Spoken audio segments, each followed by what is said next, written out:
अब आप में से जिस बच्चे को भी कुछ पूछना है वो हैंड रेज करें, कोई भी प्रश्न हो बेटा अपना हैंड रेज करें, जिससे उसी बच्चे को मैं परमिशन दूं कुछ बोलने के लिए। जी बोलो ऋषभ, अनम्यूट करो, ऋषभ अनम्यूट करो एक बार।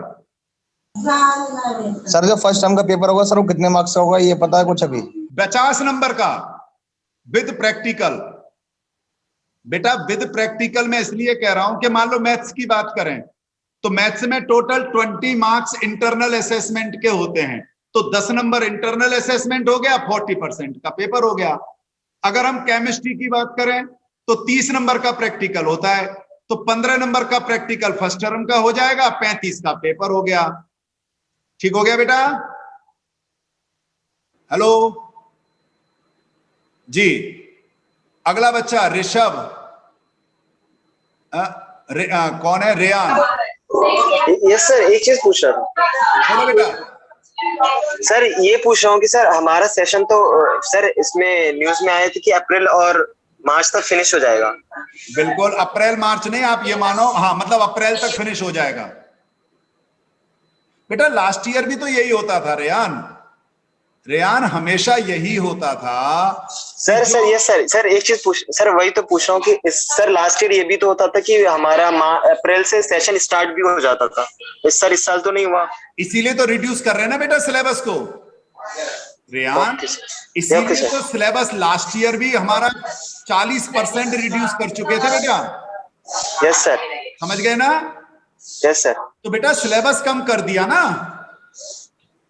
ओके सर, ठीक है ना? Yes sir. Harsh, Harsh unmute करो, बोलो। सर अगर कोरोना नहीं रहा तो इस साल प्री बोर्ड होंगे कि नहीं होंगे? बेटा प्री बोर्ड शब्द मत लो, अब कोरोना रहे या ना रहे दोनों केसेस में आप ये मान के चलो आपका फर्स्ट टर्म होगा और सेकंड टर्म होगा। अब इसमें प्री बोर्ड मिड टर्म सब खत्म, कोरोना रहे या ना रहे उस दोनों केसों में, है ना? फर्स्ट टर्म 90 मिनट्स का एमसीक्यू का है, कोरोना नहीं हुआ तो स्कूलों में होगा, कोरोना रहा तो आपके घर पर होगा। एक और चीज रह गई थी, मैं जरा सा बता देता हूं, अभी इस क्लासेस केवल और केवल ऑनलाइन चलेंगी, ये और इंस्ट्रक्शन है इसमें, जब तक कि पूरी तरह सुरक्षा महसूस नहीं हो जाती है हर बच्चा ऑनलाइन मोड पर ही पढ़ेगा, जब तक कि डिसाइड स्टेट गवर्नमेंट नहीं करती है। एजाज, एजाज सर आपने अभी बताया था कि जैसे लास्ट सेशन में पहले था सिलेबस रिड्यूस होके हम पढ़ रहे थे, वैसे आपने कहा जुलाई लास्ट तक, अभी तक जब तक सिलेबस नहीं आएगा यही सिलेबस रहेगा। हाँ बेटा देखो सिलेबस क्यों आना है इसे समझ लो बेटा एजाज, और एजाज के माध्यम से सब समझ लो कि पहले जो सिलेबस रिड्यूस किया था ना उसके बाद फाइनल पेपर होना था, पहले 2 टर्मों में, यानी 50-50% डिवाइड नहीं था।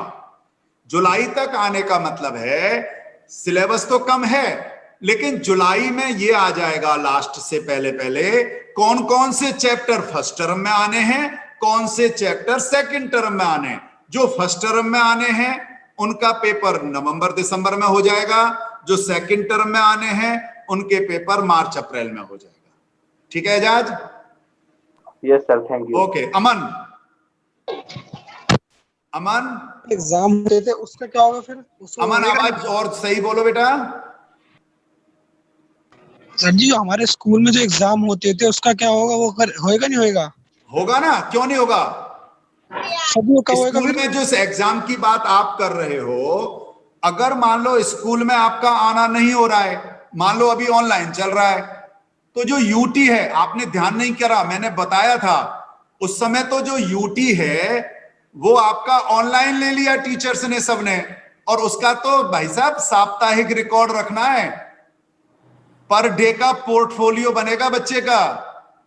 एक चैप्टर खत्म होते ही यूटी होना है, यूटी का मतलब ये यूनिट टेस्ट होता है।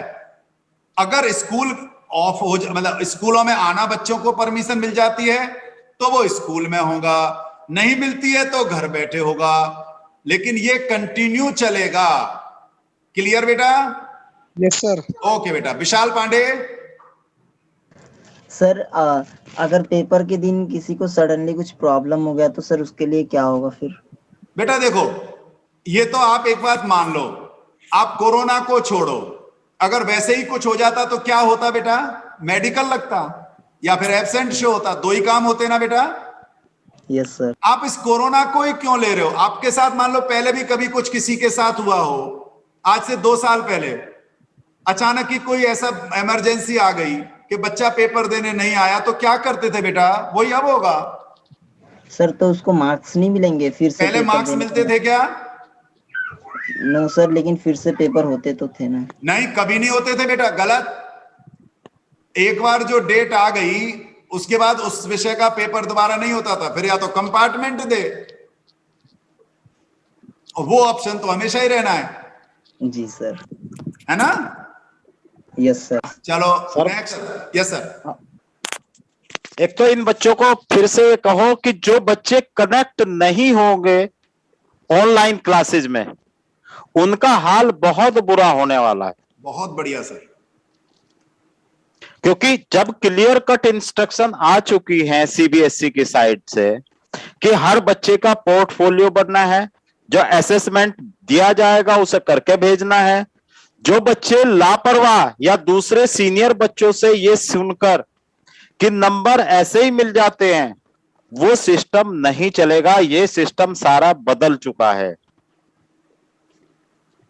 जी सर। सर क्योंकि मैथ की क्लास में तो ये ज्यादा बच्चे जुड़ जाते हैं, लेकिन और सब्जेक्टों की क्लास में ये बच्चे 50% ही जुड़ते हैं। जैसा हमारे पास अभी 115 बच्चे हैं, जब कोई क्लास होती है, जैसे मैंने आज से शुरू की थी, तो लगभग 50 बच्चे ही जुड़े। तो अब जितने बच्चे जुड़े हुए हैं वो अपने साथियों को भी इस बात के लिए अलर्ट कर दें कि अगर क्लास में नहीं जुड़ोगे, नहीं काम करके दोगे, नंबर नहीं मिलेंगे, फेल हो जाओगे। बेटा ध्यान में आ गया होगा जो सर जी ने कहा है, एक बार फिर से मैं बता देता हूं बेटा आप सबको, हर हालत में आपको काम तो करना ही होगा किसी भी सूरत में। और लास्ट ईयर चूंकि कुछ पता नहीं था, अनसर्टेन जैसी पोजीशन थी, इसलिए बेटा कोई कुछ नहीं कर पाया था। लेकिन अब सारा कुछ सिस्टमेटिक कर दिया गया है। आपको हर हालत में ज्वाइन टीचर को करना पड़ेगा। मैंने बताया था, जो उन्होंने लिखा हुआ है मैंने वही पढ़ के सुनाया आपको, इसीलिए मैंने सर्कुलर खोला था, अखबार मैंने बाद में खोला, केवल इसलिए कि आप सबको ध्यान आ जाए एक छोटी सी बात कि अब हर बच्चे का पोर्टफोलियो तैयार होगा। पोर्टफोलियो का मतलब है, इसका भी मैं मतलब बता देता हूं, कई बच्चों को शायद नहीं पता हो।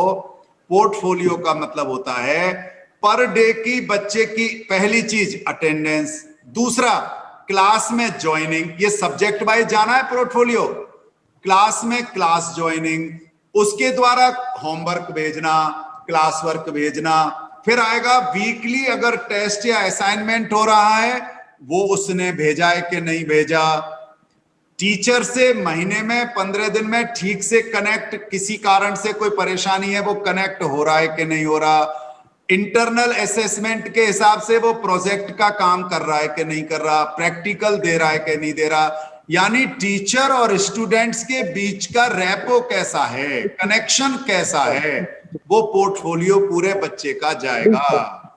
बेटा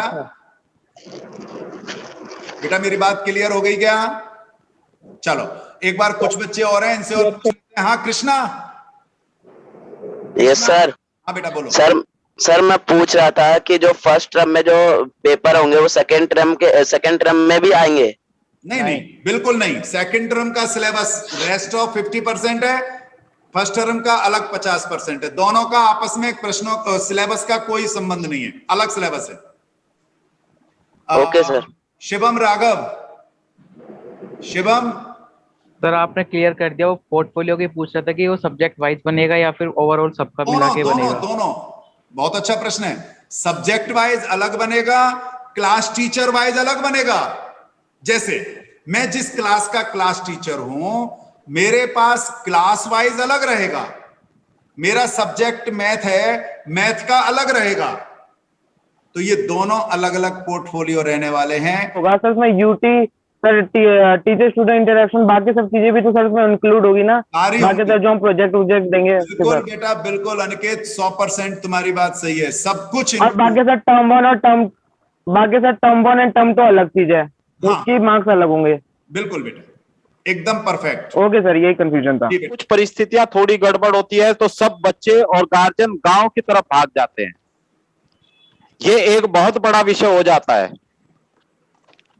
जब इसी बार जो है अभी बच्चों का जब प्रैक्टिकल था तो कुछ बच्चे अकजे हम तो बिहार बैठे हैं, हम तो यहाँ गांव में बैठे हैं, ना हमारे पास कॉपी है ना हमारे पास ये है। तो इस बार थोड़ी सिचुएशन जो है हैंडल कर ली गई, लेकिन अब आगे से गोयल सर ने आपको बता दिया कि कोई भी काम आएगा उसके नंबर उसी दिन अपलोड करने होंगे, वो काम जिस दिन मांगा जाएगा उसी दिन देना होगा। और ये नहीं कि भाई मैं तो गांव में हूं जी, मैं आ नहीं सकता जी, ये सब बहानेबाजी नहीं चलने वाली। जब आप दिल्ली में पढ़ रहे हैं तो दिल्ली में अपने रहने की व्यवस्था करिए। एक चीज और जोड़ दो देवेंद्र जी, कि अगर किसी भी तरह की कोई इमरजेंसी है, बिना बताए नहीं जाना, परमिशन लेकर के ही जाना। हाँ, जैसे आप स्कूल में आते हो ना, 2 दिन की छुट्टी चाहिए तो एप्लीकेशन देते हो, इस तरह से बिना परमिशन लिए अपना डेस्टिनेशन नहीं छोड़ना। हमें पता हो कि हमारा बच्चा इस समय कहां पर है। अगर आपने बिना सूचना किए अगर जाते हो कहीं पर भी तो पोर्टफोलियो गड़बड़ाएगा, ठीक है ना जी। अभिषेक कुछ कहना चाहते हो बेटा? जी सर हम पहले ही गांव में आ गए सर, मुझे अभी पता चला है। वैसे हम तो आ जाएंगे मीटिंग से पहले, पेरेंट्स मीटिंग से पहले, लेकिन सर अगर बाई चांस नहीं आ पाए तो सर उसका कुछ बता दीजिए। नहीं आ पाए तो बात करो ना हमसे, हम मना नहीं कर रहे बेटा, जी सर। हम तो ये कह रहे हैं हमें सूचना करो ना अपने सब्जेक्ट टीचर से, और क्लास टीचर से आपको लगातार संपर्क बनाए रखना है। जी सर। मेरी बात समझ गए क्या? जी सर। बेटा बिल्कुल क्लियर है ना मेरी बात? जी सर। जी सर। इसीलिए मैं और हमारे देवेंद्र सर जी भी आपसे यही बार बार कह रहे हैं, पिछले साल क्या हुआ उसे छोड़ दो, इस साल जो होगा वो अब सिस्टमैटिक होगा। इसीलिए पहले से ही कह दिया गया है, भाई ध्यान कर लो तो बताएं। पर बाकी 2 बातें और मैं लास्ट केवल समरी करके कह रहा हूं, आप सभी बच्चे, हम सब आपके साथ हैं। जितना कनेक्ट आप रहेंगे उतना फायदे में आप लोग रहेंगे, इसलिए हमारे साथ लगातार कनेक्ट बनाए रखें। किसी भी तरह की कोई भी परेशानी आप लोगों को यदि आती है, आप लोग हर हालत में हमें जरूर सूचित करें, हमें अपने विश्वास में ले लें, जिससे कि हम आपको बचा सकें, हम आपके साथ खड़े रह सकें। हम ये नहीं कह पाए कि नहीं जी मुझे नहीं पता जी क्या हुआ। इस तरह से अमन, कोई बहुत जरूरी बात रह गई क्या? अमन, बुक हम नहीं ले, पुरानी चल जाएगी। नहीं नहीं, बुक तो पुरानी चलेगी, सिलेबस कम होगा, एक्स्ट्रा कोई सिलेबस नहीं है। तो सर पुरानी बुक चल जाएगी? हाँ बेटा, बुक तो पुरानी रहेंगी, उसमें से कितना सिलेबस कम होना है उसे काट देना बस। Okay sir, thank you. ठीक है बेटा, आप सब आए, आप सब ने बातें सुनी, जो नहीं आए उन्हें भी बता देना।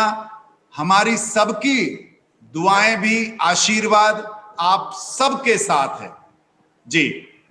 देवेंद्र जी कुछ विशेष? बस सर जो मुझे कहना था बीच बीच में मैंने बोल दिया, और बाकी